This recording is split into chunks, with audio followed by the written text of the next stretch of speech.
L'actualité chez nos voisins européens avec à Berlin Amaury Guibert. Alors l'Allemagne, où la publication d'un rapport réalisé par plusieurs historiens a provoqué un choc. Et vous allez comprendre pourquoi. Ce rapport concerne les fonctionnaires du ministère de la Justice après-guerre.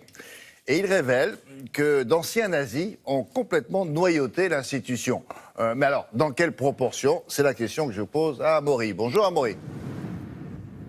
Bonjour William, bonjour à tous. Effectivement, les chiffres révélés par ce rapport Rosenburg du nom du château qui abritait le ministère de la Justice après-guerre, ces chiffres sont assez sidérants. Entre 1949 et 1973, plus de 50% des hauts fonctionnaires de ce ministère de la Justice étaient d'anciens nazis. On a même atteint un pic en 1973 avec 77% d'anciens nazis. Alors on se doutait que la dénazification n'avait pas été totale dans l'Allemagne de l'après-guerre, notamment parce que les Alliés n'avaient pas voulu aller jusqu'au bout, parce qu'ils voulaient d'abord reconstruire le plus vite possible une administration et un État allemand fort dans le contexte de la guerre froide.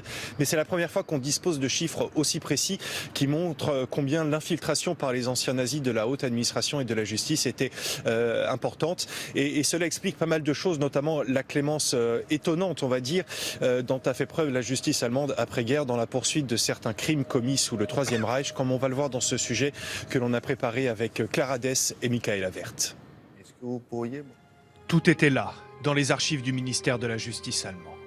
Des historiens ont épluché les registres du personnel et découvert que l'institution abritait après-guerre d'anciens fonctionnaires nazis dans des proportions jusqu'ici insoupçonnées.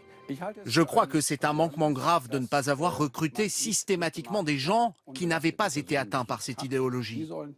Comment des personnes qui sont coupables peuvent être de bons représentants de la justice ?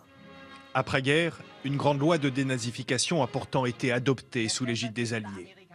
Et en 1947 se tient à Nuremberg le procès des magistrats nazis. Mais dans le box, ils ne sont que 16. C'est peu, et la traque des anciens fonctionnaires du Troisième Reich n'ira guère au-delà. Au château de Rosenburg, siège du nouveau ministère, avoir servi la machine nazie ne pose pas forcément de problème. C'est l'un des enseignements de ce rapport commandé par le ministre de la Justice. Quand du personnel a été recruté, la priorité a été de chercher des juristes non politiques. Mais quelqu'un qui avait servi la justice pendant l'époque nazie était aussi considéré comme étant très fidèle à la loi. Est-ce pour cela que la justice allemande a fait preuve de clémence pour les crimes commis pendant le Troisième Reich? L'exemple du procureur général Eduard Dreher est frappant. Ancien nazi, il a été à l'origine d'une loi sur la prescription en cas de complicité de meurtre. La conséquence, c'est que plus de 10 000 criminels nazis qui étaient considérés comme complices ne pouvaient plus être poursuivis devant un tribunal. Le ministère de la Justice a aidé des criminels de guerre et des auteurs de crimes contre l'humanité en faisant en sorte que les poursuites judiciaires n'aient pas lieu. Aujourd'hui, la justice allemande fait tout pour poursuivre les derniers criminels nazis encore vivants avec ce service d'enquête spécialisé. Mais le temps perdu ne peut pas être rattrapé.